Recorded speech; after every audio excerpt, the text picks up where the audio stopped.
kilala. Kahit nabatiin mo siya, kahit kalabitin mo sila, kahit nahatakin mo sila, wala silang pakis sa'yo. Dahil mababa yung pinag-aralan ko.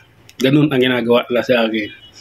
Kaya, nasa isip ko yun, nasa puso ko yun, tinanim ko yun. Kahit nga yung kapitbahay ko noon, nakakainuman ko palagi yun. Inuman kami. Magdamag pa kaming minum. Pero makikita mo at ikukwento ko sa inyo na pagdating sa kanto, 30 meters away from home, ay hindi ka na niya kilala. Pagdating sa kanto, kahit kalabitin mo siya, kahit kaladkarin mo siya, wala siyang paki sa'yo. Hindi ka niya kilala dahil nahihiya siya dahil sa trabaho mo nga. Dahil mababang klaseng trabaho ka at mababang klaseng pinag-aralan mo. Kaya hindi ka niya kilala. Pero pag may sasakyan ka at binati mo siya, bubukas ka agad ng sasakyan yun, sasakay. Kumusta ka na? Ganito.